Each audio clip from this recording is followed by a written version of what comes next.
आपकी बार vote for good की दरकार। नमस्कार, मैं हूं आपके साथ शगुफ्ता साहिल देव। आप देख रहे हैं जेएनटी स्पेशल। जेएनटी स्पेशल में लोकसभा 2024 के चुनावी दंगल का हाल आपको दिखा रहे हैं। वोट फॉर गुड में सबसे पहले बात आज टीवी के राम यानी अरुण गोविल की करते हैं। अरुण गोविल ने आज मेरठ से नामांकन दाखिल कर दिया। अरुण गोविल को भारतीय जनता पार्टी ने मेरठ लोकसभा निर्वाचन क्षेत्र से अपना उम्मीदवार बनाया है।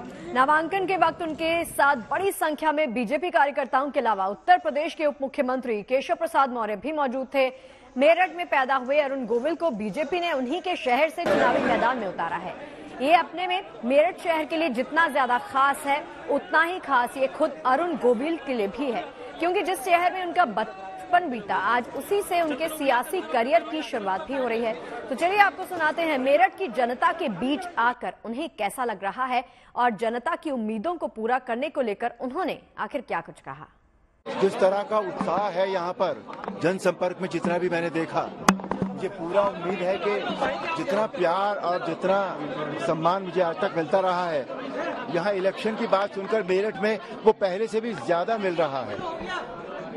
मैं भारतीय जनता पार्टी का धन्यवाद भी करना चाहूंगा और उसके लिए उसमें मैं सहयोग करके जो हमारे प्रधानमंत्री ने इस बार कहा है कि 400 का आंकड़ा पार होगा और मेरठ ने कहा है कि अगले 5 साल भ्रष्टाचार के खिलाफ होंगे, उसमें आपका क्या रोल है और किस तरीके से मेरठ में काम करने वाले? उन्होंने आज तक जो कहा है वो पूरा किया है और आई एम श्योर कि ये भी पूरा होगा भी।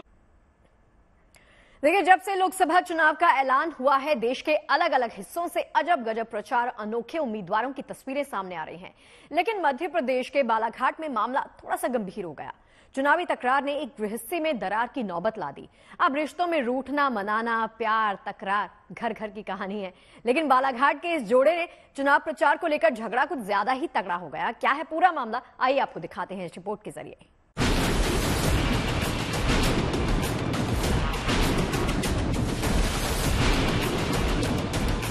तो मैं तो लगातार कांग्रेस के पक्ष में काम कर रही हूँ और करती रहूंगी।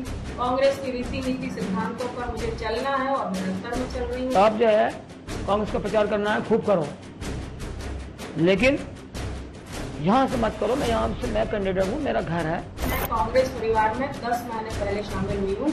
आदरणीय कमलनाथ जी ने मुझे सदस्यता दिलाई, बेटे शांतनु मुंजारे को सदस्यता दिलाई और तब से मैं लगातार एक समर्पण के भाव से कांग्रेस की रीति नीति को लेकर जनता तक में जा रही हूँ। हमारे खिलाफ बोलना मतलब हमारे विरोधी हो। इस घर में आप मत रहो।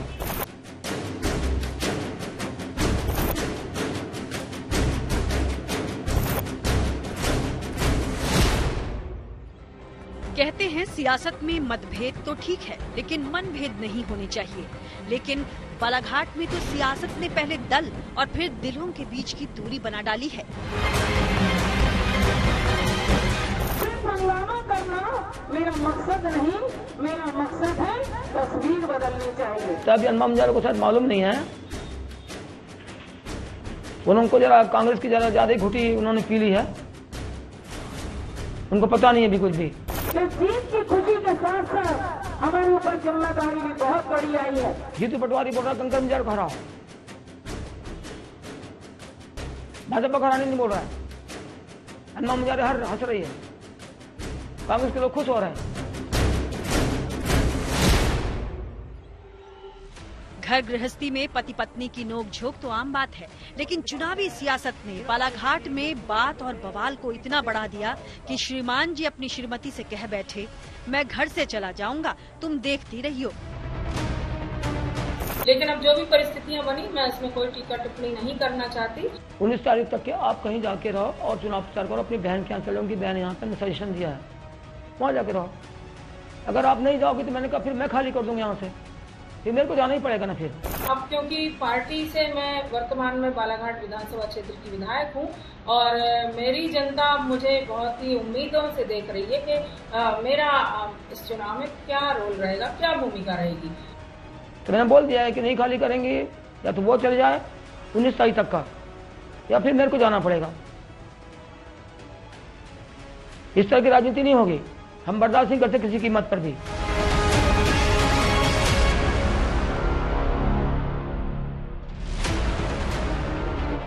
मध्य प्रदेश के बालाघाट मुंजारे दंपति के घर में लोकसभा चुनाव से पहले ही सियासी दंगल शुरू हो गया है।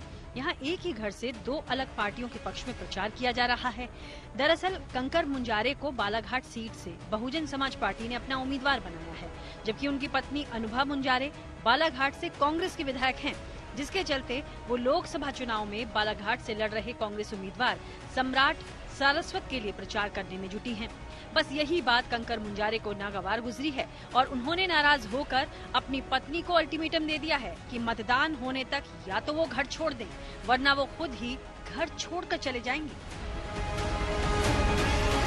मैंने अनुभा मुंजारे को बोला हुआ है कि आप जो है कांग्रेस का प्रचार करना है खूब करो, लेकिन यहाँ से मत करो। मैं कैंडिडेट हूँ, मेरा घर है और यहाँ पे आप भी रहोगी और जाके हमारे खिलाफ बोलोगी। हमारे खिलाफ बोलना मतलब हमारे विरोधी हो। इस घर में आप मत रहो चुनाव तक, 19 तारीख तक के आप कहीं जाके रहो और चुनाव प्रचार करो। अपनी बहन के यहाँ चलो, उनकी बहन यहाँ पे मैं सजेशन दिया है, वहाँ जाके रहो। अगर आप नहीं जाओगे तो मैंने कहा फिर मैं खाली कर दूंगा यहाँ से, फिर मेरे को जाना ही पड़ेगा ना, फिर मैं कहीं रहूँगा फिर। लेकिन यहीं पे रह के अनुभा मुंजारी प्रचार करे, मैं भी प्रचार करूँ, ये संभव नहीं है, ये सिद्धांत के खिलाफ है। सियासत जो न कराए। बहरहाल ये देखना दिलचस्प होगा कि पति पत्नी और चुनाव की ये कहानी आगे क्या मोड़ लेती है। लेकिन तमाम बवाल के बीच भी चुनाव लड़ने की जिद का ऐसा ही मामला तमिलनाडु से भी आया है। तमिलनाडु में 65 साल के पद्मराजन ने चुनाव लड़ने का एक अनोखा रिकॉर्ड बनाया है।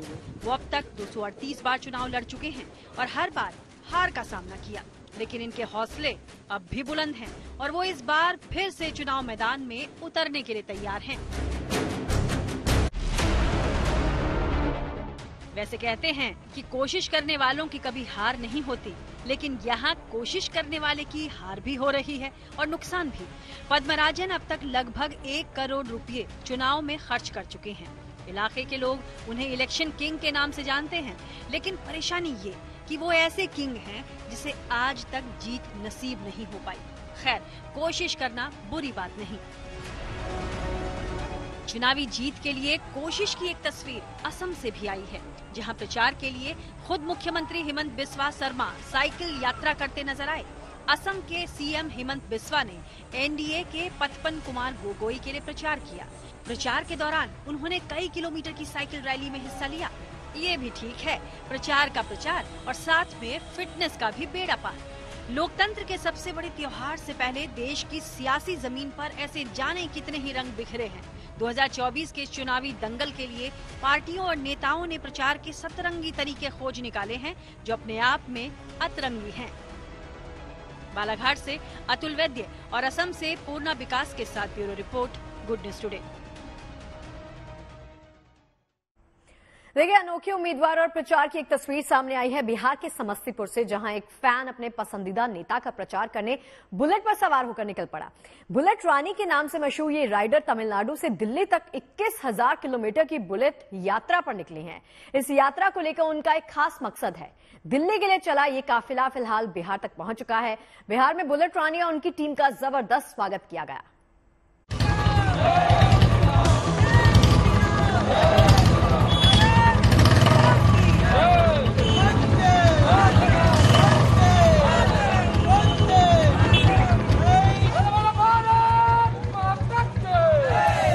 बुलेट पर सवार प्रचार धुआंधार। मजबूती से बुलेट का हैंडल थामे हवा से बातें करती ये राजलक्ष्मी मंदा हैं, जो बिहार के समस्तीपुर में सड़कों पर निकली हैं। मकसद है अपने मनपसंद नेता के लिए प्रचार करना।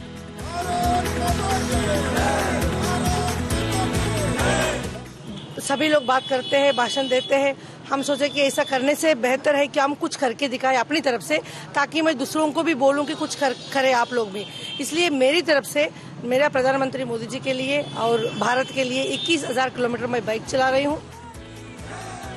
तमिलनाडु के मदुरई की रहने वाली राजलक्ष्मी मंदा पीएम नरेंद्र मोदी की फैन हैं और चुनाव से पहले उन्हें सपोर्ट करने के इरादे से देश भर में 21,000 किलोमीटर की बुलेट यात्रा पर निकली हैं। 12 फरवरी को तमिलनाडु से शुरू हुई ये यात्रा 18 अप्रैल को राजधानी दिल्ली में खत्म होगी। बुलेट यात्रा पर निकली राजलक्ष्मी रोजाना लगभग 300 किलोमीटर बुलेट चलाती हैं। इनकी टीम में 21 लोग शामिल हैं, जो साथ साथ चलते हैं। राजलक्ष्मी ने तमिलनाडु से दिल्ली तक 21,000 किलोमीटर की यात्रा को 65 दिनों में पूरा करने का लक्ष्य रखा है। इस यात्रा के दौरान अब तक वो देश के कई राज्यों से गुजर चुकी हैं। वो आंध्र प्रदेश, कर्नाटक, तेलंगाना, महाराष्ट्र, गोवा, छत्तीसगढ़, ओडिशा और झारखंड होते हुए यात्रा के 50वें दिन बिहार के समस्तीपुर पहुंची।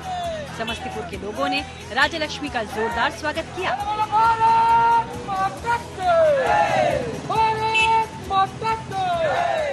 तमिलनाडु मदुरई से दिल्ली तक 21,000 किलोमीटर 65 दिन मैंने बुलेट मोटर बाइक चला रही हूँ। और इस यात्रा का उद्देश्य है vote for nation, vote for Modi. Vote for Modi नारा लेते हुए मैंने 21,000 किलोमीटर पूरा भारत भ्रमण कर रही हूँ। तमिलनाडु, पांडिचेरी, आंध्रा, तेलंगाना, कर्नाटका, गोवा, महाराष्ट्र, छत्तीसगढ़, ओडिशा, झारखंड होते हुए कल बिहार में एंट्री हुई है। आज बिहार में दूसरे दिन है। 50 दिन हमने कंप्लीट करे है समस्तीपुर में। ये पहला मौका नहीं है जब राजलक्ष्मी किसी खास मकसद को लेकर मिशन पर निकली हों। इससे पहले वो ट्रक चलाकर 12 ज्योतिर्लिंग की यात्रा कर चुकी हैं। इसके अलावा वो कमर में बेल्ट बांधकर ट्रक खींचने का भी वर्ल्ड रिकॉर्ड बना चुकी हैं। उनका ये वर्ल्ड रिकॉर्ड गिनीज बुक में दर्ज है। इस बार उन्होंने लोकतंत्र के त्योहार से पहले बुलेट यात्रा की शुरुआत की है। समस्तीपुर से जहांगीर आलम के साथ bureau report, good news today. यानी उम्मीदवार हो या फैंस, अपनी अपनी पार्टी और नेताओं का बेड़ा पार लगाने की कोशिश सभी कर रहे हैं। लेकिन चुनावी परीक्षा में कौन पास होगा और कौन फेल होगा, इसका फैसला जनता करेगी। लेकिन वोट फॉर गुड में हम आपको आज एक ऐसे शख्स के साथ मिलवाने जा रहे हैं जो नेताओं के हस्ताक्षर से उनकी सियासी कुंडली पढ़ने में काफी माहिर हैं। वो क्या कहते हैं, प्रधानमंत्री से लेकर राहुल गांधी तक के हस्ताक्षर। चलिए आपको दिखाते हैं। चुनाव को लेकर हम बहुत सारी चर्चाएं कर रहे हैं, कौन जीतेगा, कौन हारेगा। लेकिन आज हमारे साथ राही रमेश यादव जी हैं, जो कि एक सिग्नेचर एस्ट्रोलॉजर हैं, और ये तमाम नेताओं के सिग्नेचर देकर बताने वाले हैं कि 2024 के इलेक्शन में किसका क्या हाल होने वाला है। तो सबसे पहले हमने निकाले सिग्नेचर प्रधानमंत्री नरेंद्र मोदी जी के। तो क्या कहते हैं सिग्नेचर, आपने पहले कभी देखे हैं? मनीष जी, मैंने प्रधानमंत्री मोदी जी के सिग्नेचर 2011 में देखे थे, जब मैं 2011 वर्ल्ड कप चल रहा था या अहमदाबाद में मैच था इंडिया और ऑस्ट्रेलिया का क्वार्टर फाइनल मैच। तो मैं उसकी प्रेडिक्शन या क्रिकेटरों से जुड़ा हुआ था। तो मैं वहां पे मीडिया ने पूछा था कि मोदी जी का भविष्य क्या है, क्रिकेट का भविष्य तो आप बताते हो, अब पॉलिटिक्स का बताइए। तो तभी मोदी जी के सिग्नेचर में जो एनर्जी है, जो नेम, फेम, ब्रांडिंग, प्रोग्रेस और एक्सीडेंट फ्री लाइफ जीने की, जी हाँ, जो मेडिकल एक्सीडेंट से भी इनको बचाती है, रोड एक्सीडेंट से बचाती है, तो सारी एनर्जी इनमें है। और मोदी जी के बारे में मैंने तभी कहा था कि मोदी जी जब गुजरात से जैसे ही दिल्ली पहुंचेंगे तो तमाम बड़े नेताओं के शिखर पे बैठ जाएंगे, और मोदी जी जिस भी सत्ता में रहेंगे तो मोदी जी वहां शिखर पे रहेंगे, ये इनकी ज्योतिष कहती है। अगला हम खोलते हैं राहुल गांधी जी का, और उनका देखा है कभी आपने? जी, राहुल गांधी जी का देखा है सिग्नेचर जी। ये देखिए, ये खुल गया है। ये इसका बताइए कैसे क्या लग रहा है आपको? ये राहुल जी का सिग्नेचर यहाँ इनको सेफ्टी दिलाता है, मेडिकल हेल्थ भी दिलाता है, और इनकी ब्रांडिंग जैसे जैसे ये ग्राउंड वर्क करेंगे, इनकी ब्रांडिंग और इनकी पावर को बढ़ाता है। तो राहुल गांधी का सिग्नेचर, अब अगर आप राहुल गांधी की पावर देख रहे होंगे तो जैसे जैसे राहुल गांधी ने अपनी ग्राउंड वर्क को मेहनत की है, तो आज उनकी ब्रांडिंग, जो पप्पू उनको नाम दिया गया था, तो वो आप पप्पू नाम कहने वाले लोगों का मुंह तो बंद हो गया है, क्योंकि राहुल गांधी का सिग्नेचर ये कहता है। आप कह रहे हैं कि ये न्याय यात्रा, भारत जोड़ो यात्रा, ये सब कुछ उनको करते रहना चाहिए। जी हाँ, राहुल गांधी जितना ग्राउंड वर्क करेंगे उतना ही सिग्नेचर की जो एनर्जी, गुड लक उनके साथ आएगी। मैं कहता हूं कि कांग्रेस का, जो राहुल गांधी का खुद का भी, अगर राहुल गांधी अभी अमेठी से चुनाव लड़ने जा रहे हैं, अगर वो स्मृति ईरानी के अगेंस्ट अमेठी से चुनाव लड़ते हैं, जी हाँ, तो इस इलेक्शन में स्मृति ईरानी का सिग्नेचर जो मैंने देखा है और राहुल गांधी का जो मैं देख रहा हूं, तो इस इलेक्शन में एस्ट्रोलॉजिकली मैं राहुल गांधी की जीत बताता हूं कि अमेठी से राहुल गांधी जीत के आएंगे। अब हम बात कर लेते हैं एक बार अखिलेश यादव जी की। कहते हैं कि दिल्ली वाया यूपी होके जाता है, और यूपी जाएंगे तो अखिलेश जी से मुलाकात तो होगी ही होगी। तो ये साइन तो आप उनका देख रहे हैं, ये वैसे गूगल से निकाले गए सिग्नेचर्स हैं। तो ये साइन देख के आपको क्या लगा कि कैसे चुनाव लड़ने वाला अखिलेश यादव के लिए? देखो, अखिलेश यादव का सिग्नेचर बिल्कुल ये कह लीजिए कि उनकी अपनी एक, जैसे यूपी का उनका एक दायरा है, तो यूपी में एक वो पिछले चुनाव से बेहतर करेंगे, पहली बात। और यूपी से दिल्ली आने का रास्ता तो इसमें कुछ दिख नहीं रहा, क्योंकि मोदी जी दिल्ली में बैठे हैं, तो दिल्ली में तो किसी की एंट्री है नहीं। बट हाँ, अपना जो ब्रांड है, अखिलेश यादव का अपना एक ब्रांड है, उसकी ये सिग्नेचर भी उनकी ब्रांड वैल्यू को मेंटेन कराने का काम करता है और उसको सस्टेन कराने का काम करता है। तो इस इलेक्शन की जब मैं बात करता हूं तो वो अखिलेश यादव पिछले चुनाव से बेटर करेंगे, ये मेरा मानना है। आप सबका अच्छा ही अच्छा बता रहे हैं, इंटरेस्ट थोड़ा कम होता जा रहा है, लेकिन फिर भी चलिए ममता बनर्जी का देख लेते हैं एक बार। ममता बनर्जी का सिग्नेचर जैसे होता है कि आपने क्रिकेट में राहुल द्रविड़ को द वाल कहते थे ना, तो ममता बनर्जी का सिग्नेचर भी उनको द वाल बनाता है। ठीक है, ये उनकी ये जो सिग्नेचर है, इसको आप ये कह सकते हैं कि जैसे हमने कभी बचपन में सुना था चाइना वाल ऐसी होती, चाइना वाल, ये मैं तो कहूँगा भारत के लाल किले की दीवार। तो ममता बनर्जी के किले में किसी की भी एंट्री इतनी आसान नहीं है। ममता बनर्जी का सिग्नेचर उनको अपने वाल की घेराबंदी के लिए बहुत ही मजबूत लीडर बनाता है, बहुत मजबूत लीडर बनाता है। उनके किले में कोई सेंध मार जाए इतना आसान नहीं है। तो ये जो इलेक्शन है 2024 का, ये इलेक्शन में जो अगर मैं बात करूं ममता और मोदी जी की जो सीटों की बात करूं उसमें, तो ये मोदी जी का प्रधानमंत्री बनना तो तय दिखा रहा है उनका सिग्नेचर, लेकिन ममता जी के किले में मोदी जी एकदम रूल नहीं कर पाएंगे। उसमें ममता जी का सिक्का, ममता जी का झंडा भी बुलंद रहेगा उनके इलाके में। अब एक आपसे मैं नेताजी का पूछता हूं, उनके सितारे बहुत खराब चल रहे हैं आजकल, कम से कम जो हालात दिखाई पड़ रहे हैं। अरविंद केजरीवाल फिलहाल ईडी की कस्टडी में है। अरविंद केजरीवाल का सिग्नेचर तो कहता है कि वो बहुत जबरदस्त राइजिंग जाएंगे और बहुत जबरदस्त डाउनफॉल होगा। अभी क्या चल रहा है? तो अभी जो अरविंद केजरीवाल का जो डाउनफॉल चल रहा है, ये डाउनफॉल से वो बाहर नहीं निकल पाएंगे। अरविंद केजरीवाल का अगर एस्ट्रोलॉजिकल बात करूं तो मुझे कहीं भी ऐसा नहीं दिख रहा है कि अरविंद केजरीवाल अब बाहर निकल पाएंगे। जैसे कहते हैं ना, एक आदमी जब भंवर में फंस जाता है, जो कीचड़ में जो आदमी किसी कहते ना कोई ऐसा कीचड़ होता है जिसमें आदमी हाथ पांव मारता तो फंसता चला जाता है। मछली अगर जाल में फंस गई, जितना वो हिलेगी वो और फंसेगी। तो अरविंद केजरीवाल इस वक्त अगर मौन व्रत रख लेते हैं, शांत रह जाते हैं, तो शायद उनका कुछ बचाव है। अगर अरविंद केजरीवाल जितना स्टेटमेंट देंगे, अरविंद केजरीवाल जितना एक्टिव होंगे अपने आप को जिस भी गिरफ्त में फंसे उससे बाहर निकलने के लिए, तो एस्ट्रोलॉजी तो पहले उनको फंसा रही है। अब लीगली कितना सही है कितना गलत है वो तो कानून बताएगा, बट एस्ट्रोलॉजिकली अरविंद केजरीवाल का बिल्कुल टफ लक है, टफ टाइम है और बैड लक है। और चलिए आज की हमारी इस खास पेशकश में फिलहाल के इतना ही, लेकिन बाकी देश और दुनिया की अच्छी खबरों के लिए आप देखते रहिए गुड न्यूज टुडे।